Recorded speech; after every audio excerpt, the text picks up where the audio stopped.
अश्व को पीछे ले लो।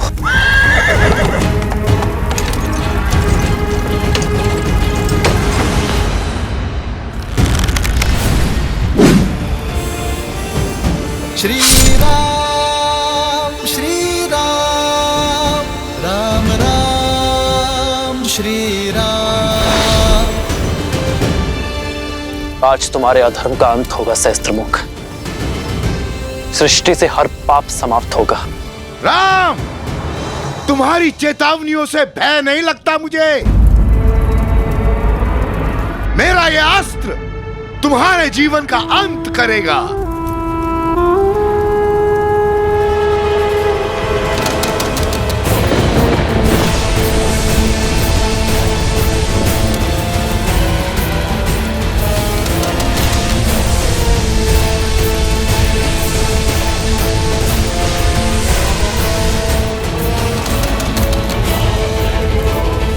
मृत्यु के लिए सज्ज हो जाओ राम।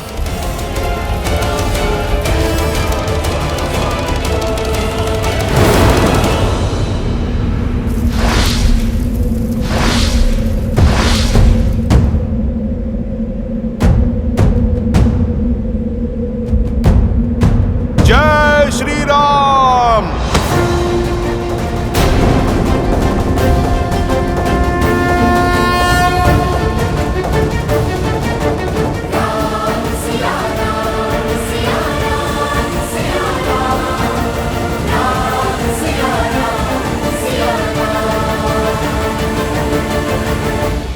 सीते,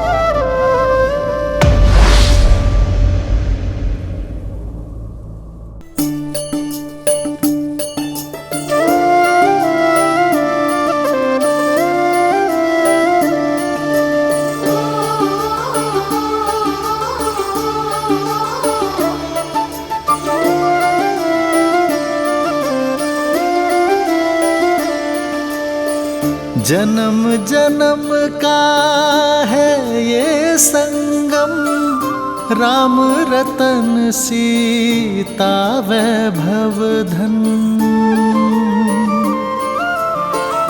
एक है पौरुष एक समर्पण, एक है रूप तो दूजा दर्पण।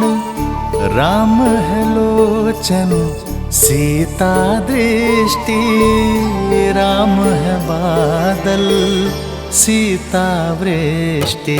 राम सिया राम सिया राम सिया राम, राम सिया राम सिया राम, राम सिया राम सिया राम सिया राम, राम सिया राम सिया राम। सीता को रखते हृदय रघुराई, पूर्ण राम को करने आई। सीता करती उनकी पूजा, किंतु मुझे पूरा विश्वास है प्रेम हमारी नीति शुभ है, इसलिए नियति हमारा मिलन पुनः अवश्य करवाएगी। हम दोनों की सोच एक है हार है, इसलिए कार्य क्षेत्र भिन्न होते हुए भी हमें एक होने से कोई नहीं रोक सकता।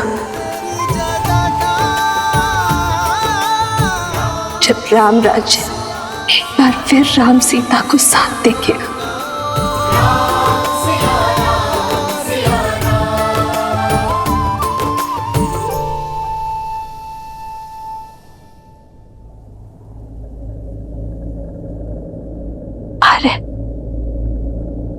मुझे इस पापी का अंत करने की आज्ञा दीजिए।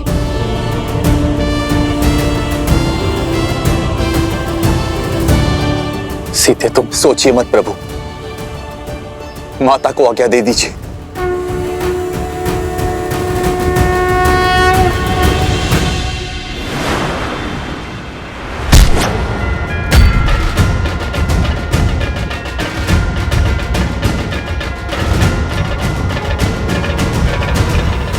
नहीं हनुमान,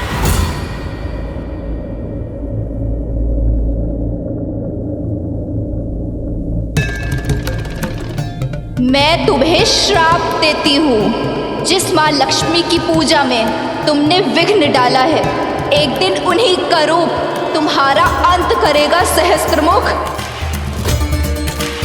जिसके प्राण पखेरु होने वाले हो, उसे बंधन में बांधने का कोई औचित्य नहीं है। छोड़ दो इसे।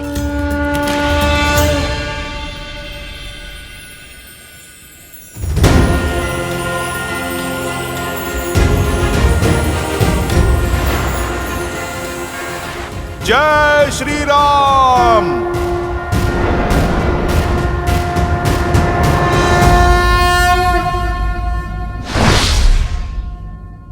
इस दुष्ट ने एक स्त्री के विरुद्ध कुविचार और लोक अपवाद की अग्नि भड़काई थी, जिसे इसने दंश दिया और अब इसे दंड भी वही देगी। परंतु माता,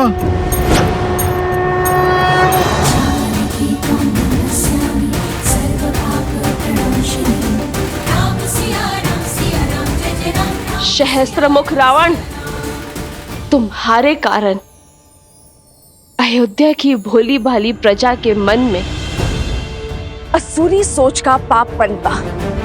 तुम्हारे कारण मुझे मेरे अर्धांग से, मेरे प्रभु से, मेरे श्री राम से दूर होने पर विवश होना पड़ा। पग पग पर तुमने मुझ पर, मेरे पुत्रों पर प्रहार किया, किंतु तुम असफल रहे। हमारे तन भले ही पृथक हुए, किंतु सिया राम के मन को भिन्न करने में असफल रहे तुमने हर नारी का शोषण और दमन के चक्र चलाए, परंतु तुम सफल नहीं हो। तुम हार गए सहस्त्रमुख। तुम्हारी मंशा ध्वस्त हुई और आज तुम्हारे प्रयासों के साथ साथ तुम्हारा भी अंत होगा। कदाचित इसीलिए सीता नाम पड़ा मेरा। इसी क्षण के लिए सीता अर्थात हल की नोक, यानी सिद्ध के प्रहार से जन्मी सीता, हल की नोक जो बंजर भूमि को चीरकर उसे उपजाऊ बनाती है, उसके भीतर नए अंकुर को पनपने का बल देती है। कदाचित आज इस सीता के प्रहार से समाज की कुंठित हो चुकी सोच जागेगी, जन जागरण का नाद होगा।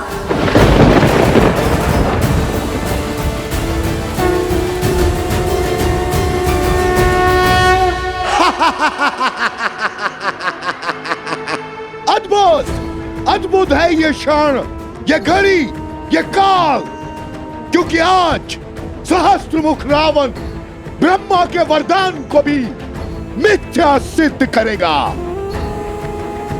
आज अंत कौन किसका करेगा, ये पूरा संसार देखेगा। भूमि से जन्मी सीता को भूमि में ही गाड़ दूंगा मैं।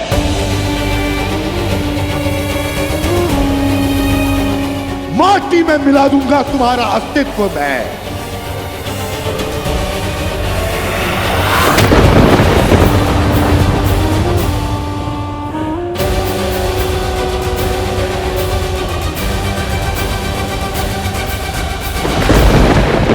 प्रभु, माता संकट में है।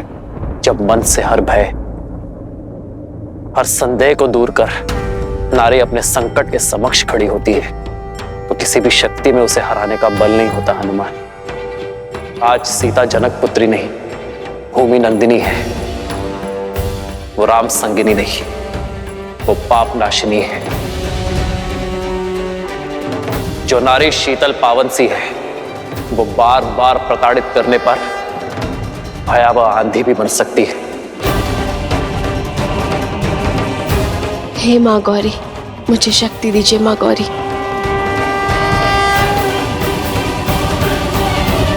जो स्त्री शांत सी नदी है, वो प्रलय लाकर पाप को निगल जाने वाली बाढ़ भी है।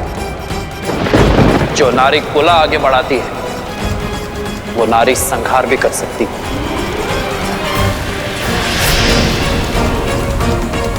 निश्चिंत रहो हनुमान, आज संसार देखेगा कि जब माँ गौरी से पाप सहन नहीं होता तो वो कैसे माँ काली का बल दिखाती है कि जो नारी के विरुद्ध को विचार फैलाता है उसे अंततः अपने रक्त से उस नारी के चरण धोने पड़ते हैं।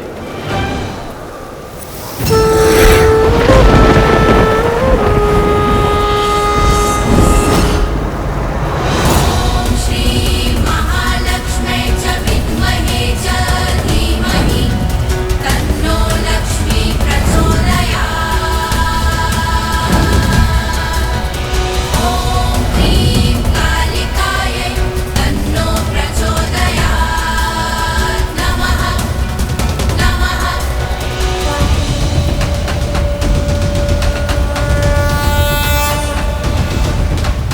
ॐ श्री महालक्ष्मी च विद्महे च धीमहि तन्नो लक्ष्मी प्रचोदयात्।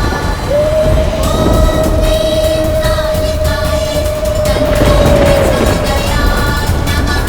ॐ श्री महालक्ष्मी च विद्महे च धीमहि तन्नो लक्ष्मी प्रचोदयात्। ॐ ह्रीं कालिकायै तन्नो प्रचोदयात्। मैंने तुम्हें तब भी चेताया था जब तुमने अपनी मर्यादा की सीमा को पार करने की चेष्टा की थी, किंतु तुमने अपना मार्ग ना बदला। आज तुम्हारे अंत के साथ अधर्म के उस अंतिम अस्त्र का भी अंत हो जाएगा जो व्यक्ति की सोच को दूषित करने की मंशा रखता है। तुम्हारी मृत्यु आने वाली कई युगों के लिए उदाहरण बनेगी, संसार को सिखाएगी कि यदि भक्ति बिगड़ जाए तो वो रावण और उसके भाई सहस्त्रमुख का रूप ले लेती है। व्यक्ति की शक्ति को अधर्म की आंधी में झोंक देती है और जो धर्म के विरुद्ध होते हैं उन्हें उनके अपराध का दंड देने के लिए वही शक्तियां दुष्ट के अंत का मार्ग खोज लेती है। स्मरण करो वो श्राप जो तुम्हारी पुत्र बतु ने तुम्हें दिया था।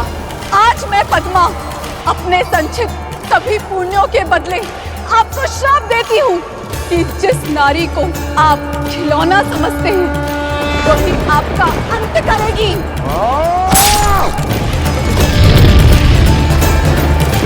ब्रह्मदेव से वर तो पा लिया दुष्ट, किंतु स्त्री से सुरक्षा का वरदान ना पा सका तू। अपने अहंकार में स्त्री को सदा तुच्छ समझा तूने और आज स्त्री का यही रूप तेरा अंत करेगी। कौन अपनी ललकार से मेरे मन में भय बनाना चाहती हो? मूर्ख हो तुम, मूर्ख। सहस्त्रमुख किसी भी भय से भयभीत नहीं होता, क्योंकि युद्ध भूमि में भय का अर्थ है मृत्यु। और आज यदि घड़ी मेरे अंत की भी है तो मैं उस काल का भी संहार करूंगा, उसे समाप्त करूंगा या स्वयं समाप्त हो जाऊंगा, किंतु तुमसे भयभीत नहीं होऊंगा।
नहीं, तुम मेरा अंत नहीं कर सकती। ये मेरा अंत नहीं हो सकता, नहीं हो सकता।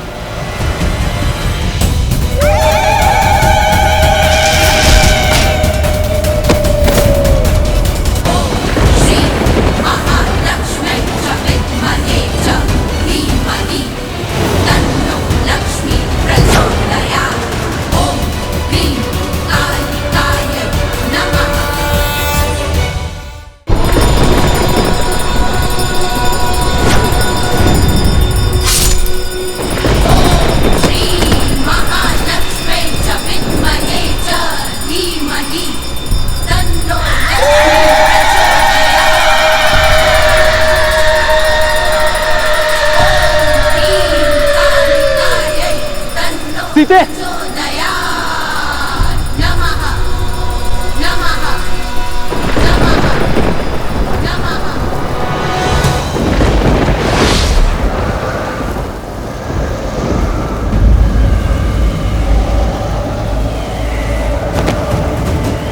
सीते! सिया राम सिया राम सिया राम, राम सिया राम सिया राम, सिया राम सिया राम सिया राम, सिया राम सिया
नहीं, मैं सिया राम का मिलन बिल्कुल भी नहीं होने दूंगी।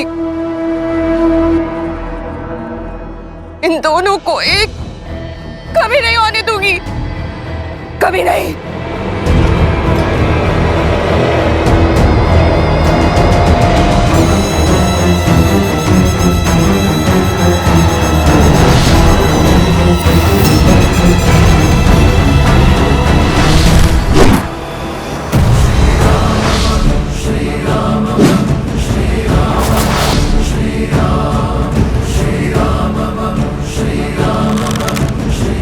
सावधान शूर्पणखा!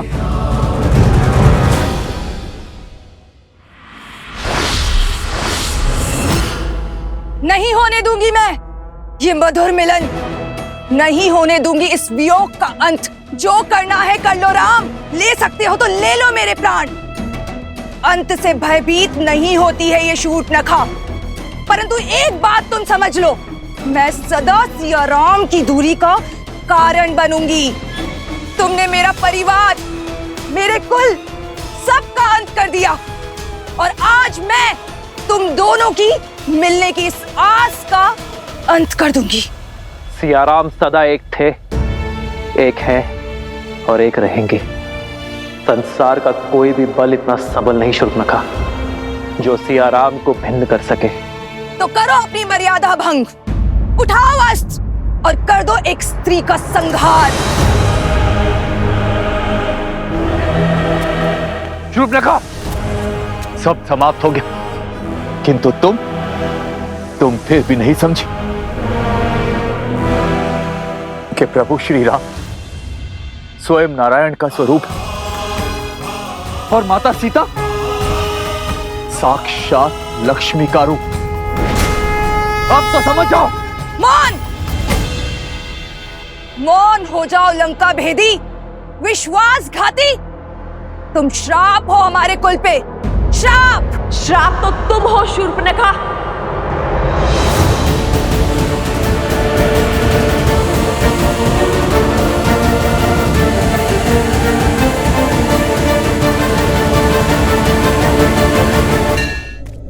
केवल अपने कुल के लिए नहीं, इस संपूर्ण समाज के लिए तुमने स्त्री के जिस रूप को इस समाज में प्रस्तुत करने का प्रयास किया है, उस रूप में स्त्री समाज में केवल अवसाद, दुख और पीड़ा ही लेकर आती है। मिथ्या है ये, मिथ्या।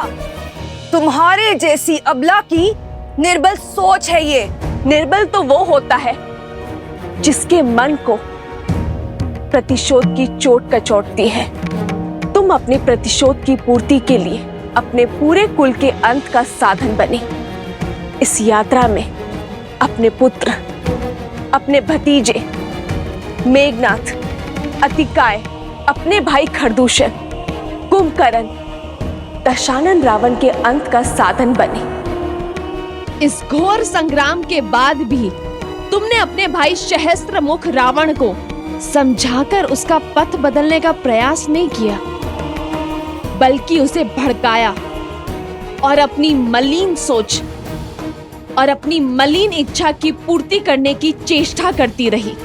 तुम जैसी स्त्रियां समाज में द्वेष उत्पन्न करती है, परिवारों के कलह का कारण बनती है, आने वाली पीढ़ियों का संहार करती है, आने वाली पीढ़ियों का सर्वनाश करती है। इस विध्वंस का सबसे बड़ा कारण तुम हो शूर्पणखा, तुम। इतना भोला मुख और मन कितना कुटिल, अपने शब्दों से महान बनने का स्वांग कर रही हो। ये विध्वंस, ये विनाश, इन सब का कारण मैं नहीं, तुम हो सीता, तुम। तुमने मारा है मेरे भैया को। दोषारोपण से स्वयं के पाप नहीं छुपा करते। और रही बात सिया राम के वियोग के, तो संसार में कोई ऐसा बल, कोई ऐसा छल नहीं जो हमें पृथक कर सके। और जब जब सिया राम भिन्न हुए तो किसी उद्देश्य के लिए हुए, और आगे भी हम अपने उद्देश्य की हर कसौटी पर खड़े उतरेंगे। और ये दूरी केवल हमारे तन की है। हमारे मन तो उसी दिन एक हो गए थे जिस दिन अग्नि को साक्षी मानकर हम विवाह के बंधन में बंधे थे।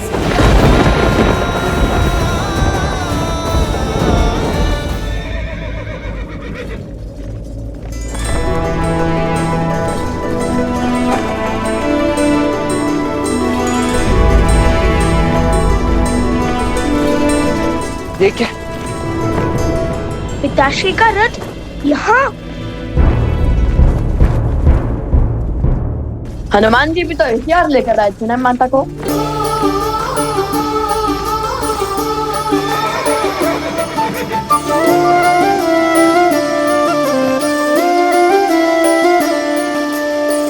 जन्म जन्म का है ये संगम, राम रतन सीता वैभव धन। एक है पौरुष, एक समर्पण, एक है रूप तो दूजा दर्पण। राम है लोचन, सीता का स्थान राम के चरणों में नहीं, राम है बादल, सीता वृष्टि राम के हृदय में है।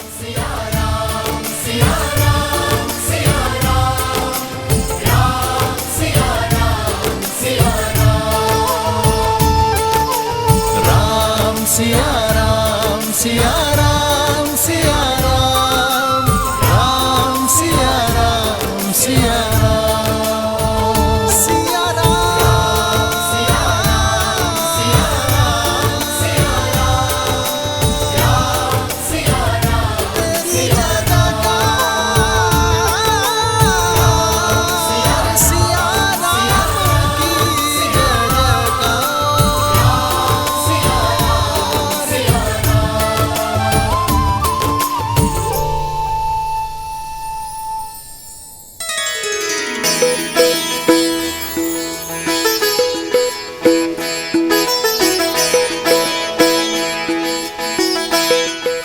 आपका ये अलौकिक मिलन अयोध्या पे छाए दुख के हर बादल को हटा देगा, नगर भर के मन में खुशियों का संचार कर देगा प्रभु।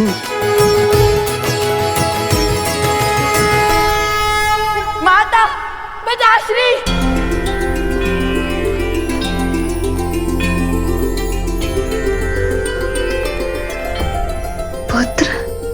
पुत्र माता, वो समय हम लाएंगे जब प्रभु श्री राम और माता सीता फिर से एक होंगे।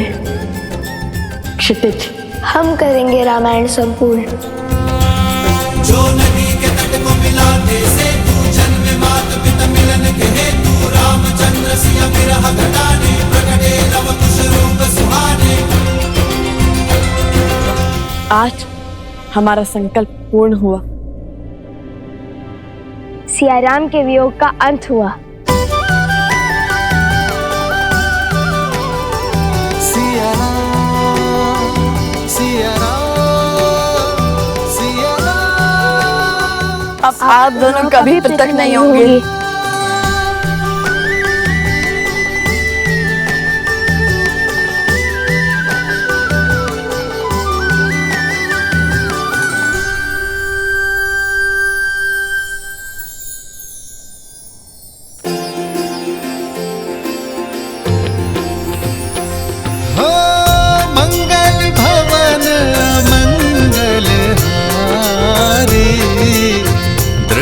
सुदशरथ अजर बिहारी।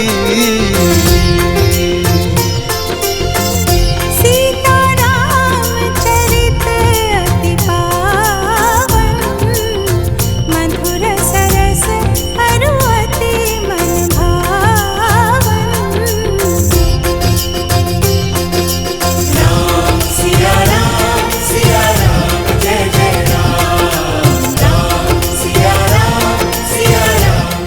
भैया, भाभी माँ, अब और विलंब उचित नहीं है।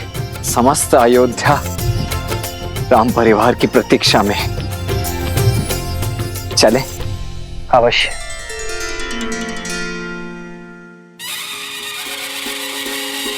नहीं और भाई सूरज जाना पाए अमृत ये मन प्यासा पतझड़ की नाम दुष्ट आई बनने जैसे सुन पाई। सज रहो अयोध्या सारी, क्योंकि हमारे महाराज और महारानी जो पधार रहे हैं। राम जी सिया पधारे सरयू के किनारे, द्वार सजाओ संग साथिया सौभाग्य। जय सिया राम, जय सिया राम, स्वागत में सिया राम, जय सिया राम, जय सिया राम।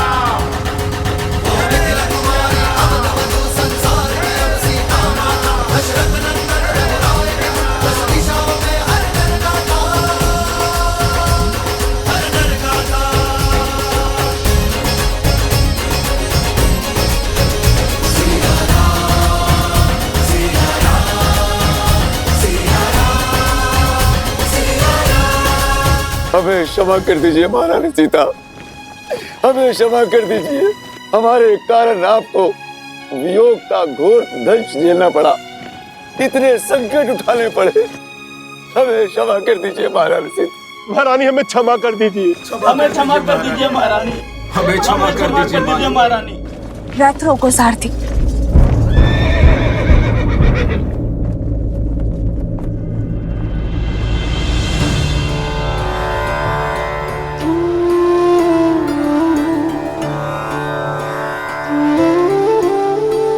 अरे ये क्या कर रहे हैं आप? इसकी कोई आवश्यकता नहीं है। उठिए। आवश्यकता है देवी सीता, आवश्यकता है। मैंने जो अपराध किया है वो तो दंड के योग्य है, फिर भी साहस जुटाकर मैं आपके चरणों में स्थान पाने चला आया। मुझे क्षमा कर दीजिए, मुझे क्षमा कर दीजिए देवी सीता, मुझे क्षमा कर दीजिए।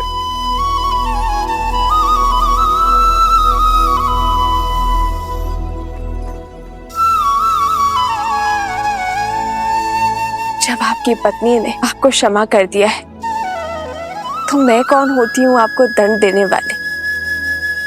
इसे एक बुरा स्वप्न समझकर भूल जाइए और राम राज्य की परिकल्पना को साकार करने में जुट जाइए। शुभ घड़ी है, चलिए अपने आंसू पोंछिए और आप भी। सिया राम सिया जय जय राम। ये आंसू भी तो आनंद के हैं महारानी। आज आपको इस नगर, इस देश में देखकर मेरे सिर से अपराध का भार हट गया। अब जब मैं प्राण त्यागूंगी, इस संतोष के साथ त्यागूंगी कि मैं आपके दुख का कारण तो बनी, किंतु आपको सुख में पुनः घर लौटते देखने की साक्षी भी बनी। आज मेरा मन तृप्त हो गया महारानी, तृप्त हो गया। आपने हम सब के कारण कितना कष्ट सहा। आपके त्याग से हम स्त्रियों को समाज में समान अधिकार मिला। आपके संस्कारों के कारण, आपके दोनों पुत्रों की सूझबूझ के कारण आज अयोध्या में स्त्रियों को अपना मूल्य समझ आया है।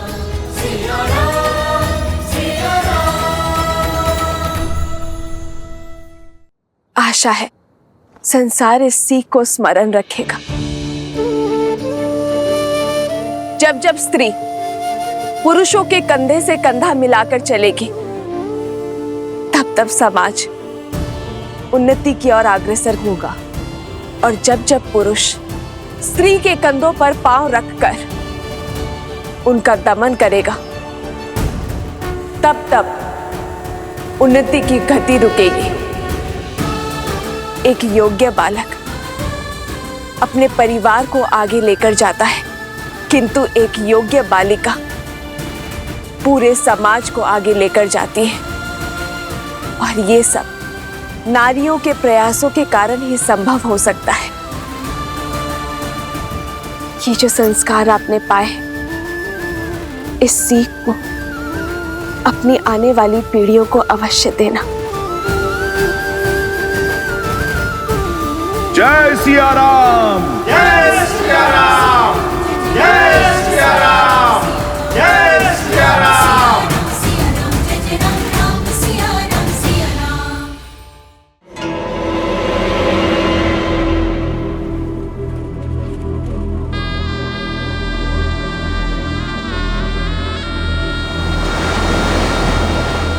मेरा संपूर्ण कुल इस युद्ध की अग्नि में जलकर भस्म हो गया। बलिदान तो सबने दिए, परंतु कोई भी अपने लक्ष्य से नहीं डिगा, और अब मैं भी नहीं डिगूंगी। तुम्हारा अंत नहीं कर सकती तो क्या हुआ, परंतु तुम्हें और सीता को जीवन भर की पीड़ा तो दे ही सकती हूँ ना। तुम्हारे आने वाले कुल का नाश तो कर ही सकती हूँ राम।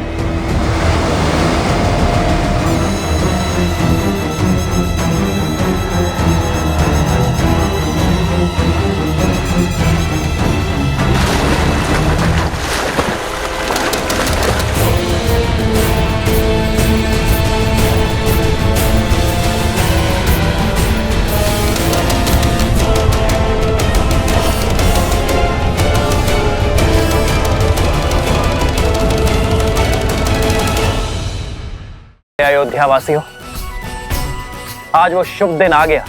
लोक अपवाद की जिस असुरी ज्वाला में समस्त कौशल राज्य जल रहा था, आज उस असुरी शक्ति का संहार हुआ, और उसका श्रेय देवी सीता को जाता है।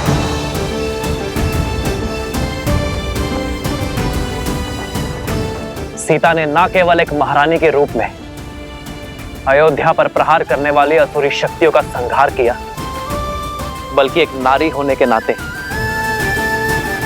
नारी को उसके सम्मान का उपहार दिया। राक्षस के समक्ष तलवार उठाने वाली सीता ने अयोध्या की प्रजा के लिए त्याग किया। यदि सीता चाहती तो वनवास के लिए बड़ी सरलता से मना कर सकती थी, किंतु सीता ने दुर्गम मार्ग चुना। रघुकुल की मर्यादा और कौशल राज्य की नारी को उसका सम्मान दिलाने का कार्य जो सीता ने किया है, उसके लिए रघुकुल और अयोध्या सदा सदा के लिए सीता की ऋणी रहेगी। जय सिया राम।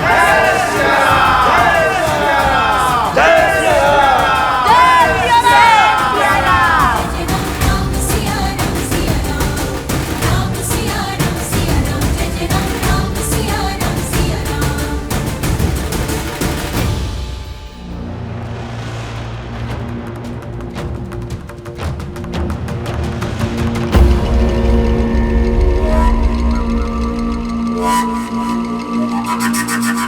उठो पिंगलाक्ष, तुम्हारा तप पूर्ण होने का समय आ गया है।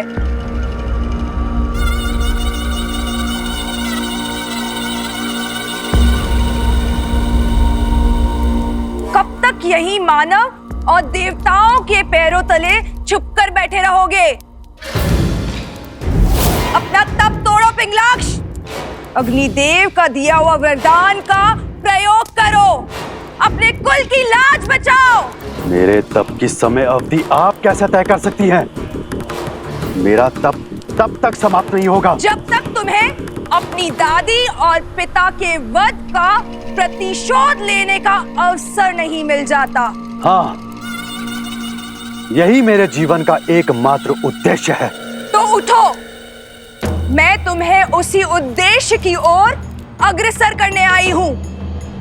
तुम्हारी दादी ताड़का और तुम्हारे पिता सुबाहु को मारने वाले उस राम से प्रतिशोध दिलवाने आई हूं।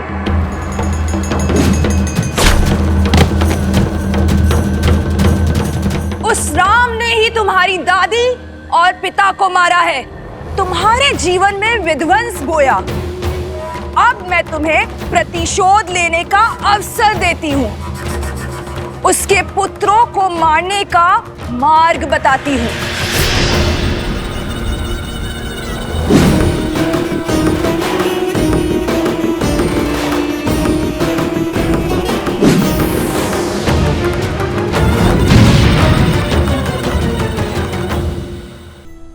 पुत्र राम, अयोध्या की इस पीढ़ी और इसके बाद की पीढ़ी दोनों की एक ही मंशा है, सिया राम के पुनर्मिलन का महोत्सव। इनकी ये इच्छा पूर्ण करोगे ना? हाँ हाँ, महोत्सव तो होना ही चाहिए। हाँ हाँ, अवश्य होना चाहिए। हाँ हाँ, अवश्य होना चाहिए। अवश्य होना चाहिए।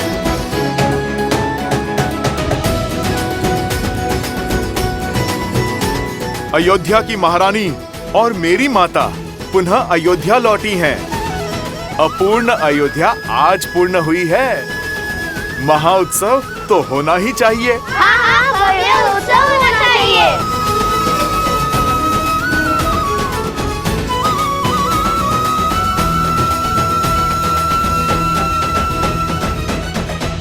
उत्सव होगा पुत्रों, अवश्य होगा। और ये उत्सव पूरा अयोध्या, पूरा जनमानस और समस्त भारतवर्ष मनाएगा। क्योंकि उत्सव केवल सियाराम के मिलन का नहीं, स्त्री और पुरुष के बीच असमानता की रेखा मिट जाने का भी उत्सव है। नारी को मिले समान अधिकार का सूचक है। अयोध्या अभी सुख के रस में डूबी है, उत्सव मना रही होगी, और अब हम उनके आनंद को स्वाहा करेंगे, उनके उत्सव को शोक में बदलेंगे। राम और उसकी सेना को युद्ध भूमि में हराना असंभव है। उसके पुत्रों को अयोध्या से बाहर कैसे लाओगे? वो तुम मुझ पर छोड़ दो, शीघ्र ही तुम्हें वो अवसर प्राप्त होगा। तुम केवल अपनी सेना को सज्ज करो।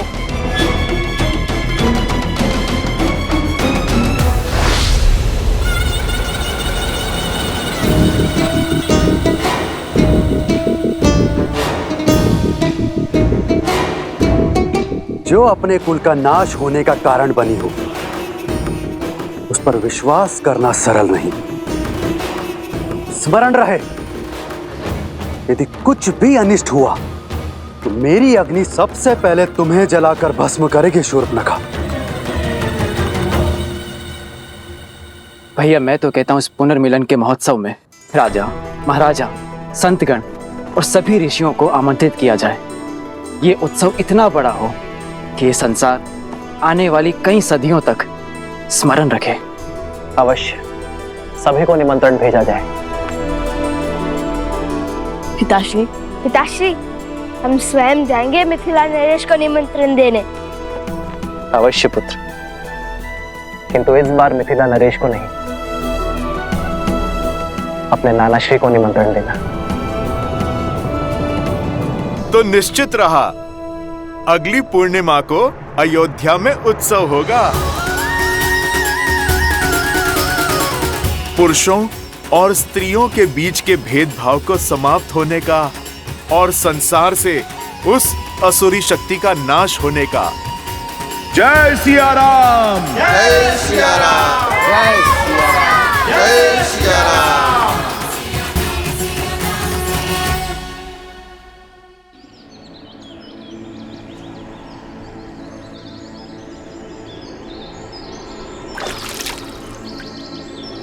पिताश्री, शीघ्र कीजिए ना, चलना है।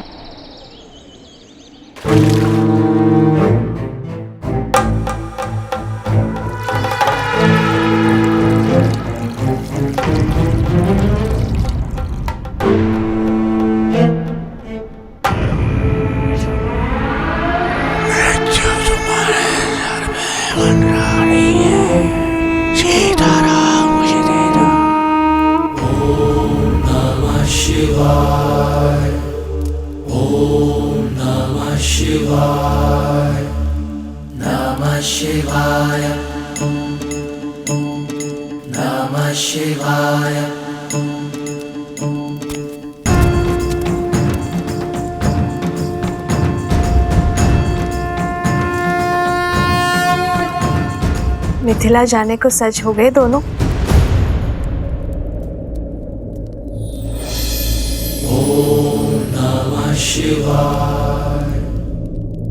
मैंने, तुम बोलो।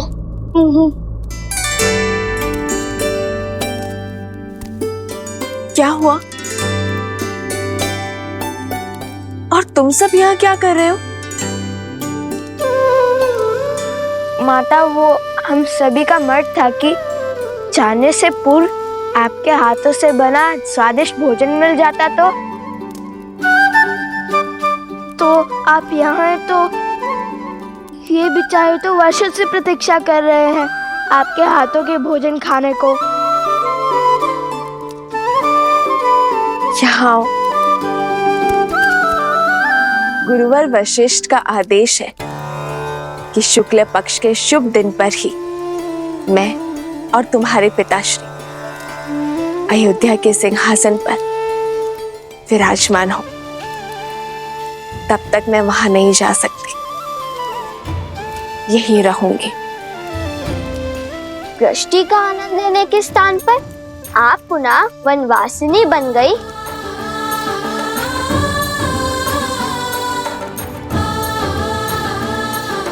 यदि मैं क्षण भर के लिए भी अयोध्या की महारानी का कार्यभार नहीं उठा सकती, तो मैं क्षण भर के लिए भी उस पद के साथ मिलने वाले सुख की अधिकारी नहीं हूं पुत्र। और यहाँ तो प्रश्न पूरे 16 पहर 2 दिवस का है। कितने उत्सुक थे आपके हाथ का भोजन ग्रहण करने के लिए। इतना सुना था हमने। जहाँ एक क्षण बिताना भी असंभव है, वहाँ 2 दिवस कैसे काटेंगे हम?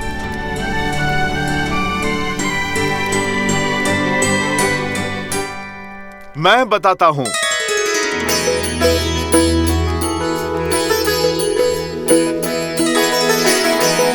हनुमान जी,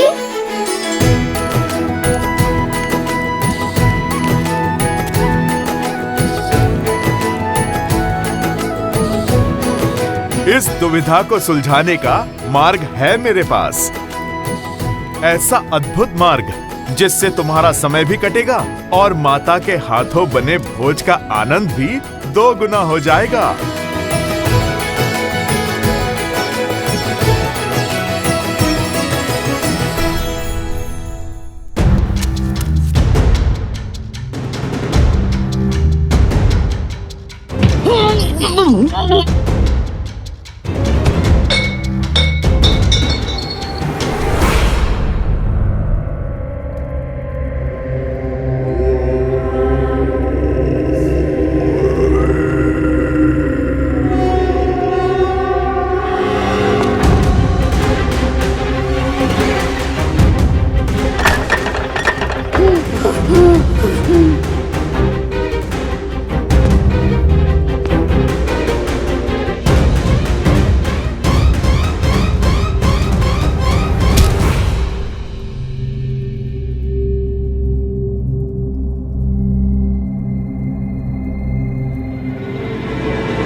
मुझे मार सकते हो किंतु मेरी सोच को नहीं।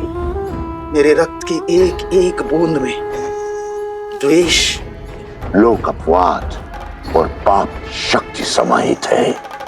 और जब तक मेरे रक्त की एक बूंद में इस व्यक्ति की धमनियों में समाहित है तब तक मैं पराजित नहीं होऊंगा।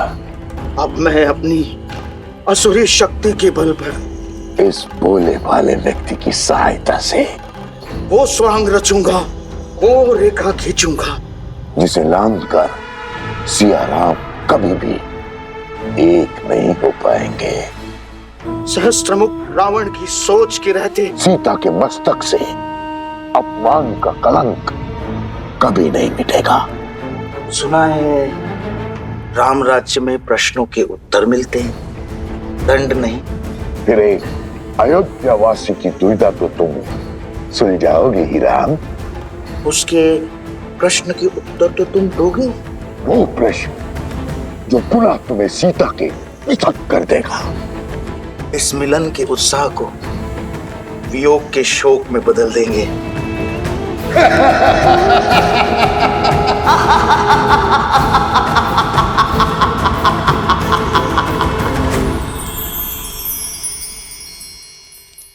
ये देखो बालकों, एक नहीं दो उपाय हैं। पहला उपाय ये है, तुम सब लवकुश के साथ मिथिला चले जाओ। और दूसरा? और दूसरा ये जो मैंने माता सीता से ही सीखा है। सब लो।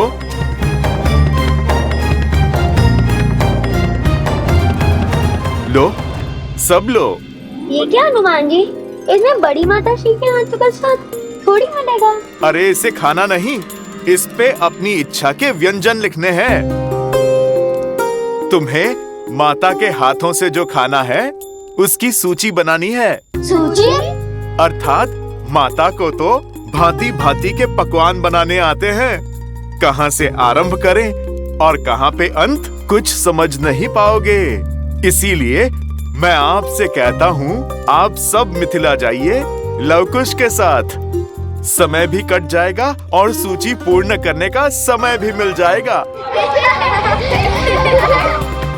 अरे हनुमान जी, ये तो सुकोमल राजकुमार हैं। इनकी भूख आपके समान नहीं है। मिथिला क्या, ब्रह्मांड का भ्रमण भी कराए तब भी आप जितनी भी राज सूची नहीं बना पाएंगे। इनके लिए तो एक एक व्यंजन ही बहुत है। कदापि नहीं, हम कौशल राज के राजकुमार हैं, श्री राम के भतीजे हैं। चुनौती लेकर पीछे नहीं हटते।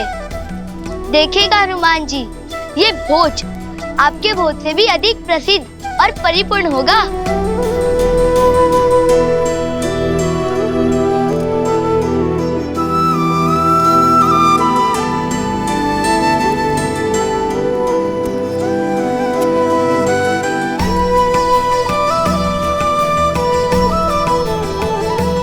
आयुष्मान भव। अपने नाना श्री को मेरा नमन कहना। अवश्य माता, हम मिथिला नरेश को। कुश, हर बार नाना श्री को मिथिला नरेश क्यों कहते हो? नाना श्री कहो।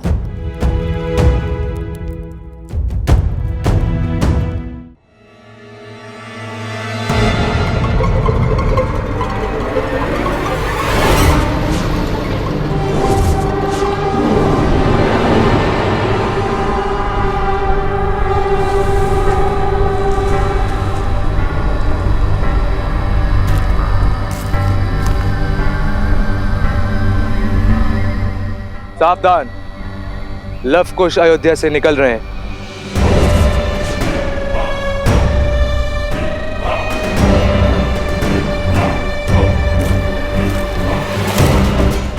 कहा था ना मैंने कि प्रतिशोध प्रतीक्षा में है, अवसर शीघ्र ही मिलेगा।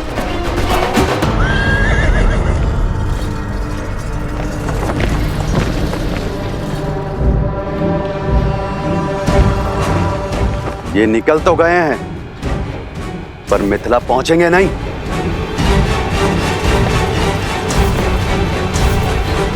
आगे बढ़ो। नहीं, इन्हें यहां मारने से क्या मिलेगा? संसार समझेगा कि कुछ असुरों ने अपना प्रतिशोध लेने के लिए इन्हें यहां मार डाला।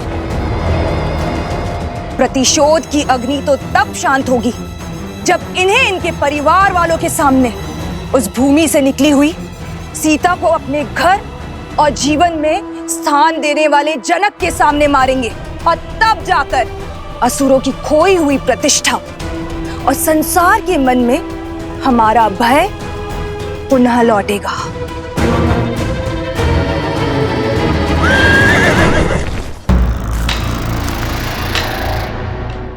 जाओ पुत्र, भोजन आरंभ करो, मैं अभी आई। देखिए ना कितने दुर्लभ पुष्प लेकर आई हूँ। आधे माह तक सुगंध देते हैं ये और मुरझाते भी नहीं है। मुझे मार्ग में मिले तो मैं ले आई। ये हम महाराज राम और महारानी सीता को महोत्सव में भेंट करेंगे। हमारी ये तुच्छ भेंट उनके चरणों की शोभा बढ़ाएगी। क्यों?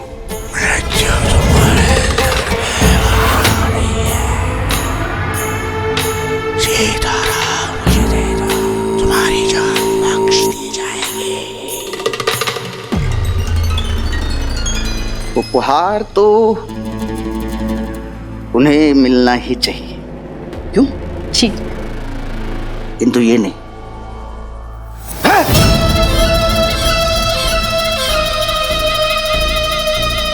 क्या कर रहे हैं आप?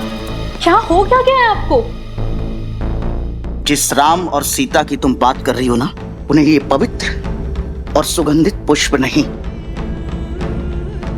कांटों का हार मिलना चाहिए।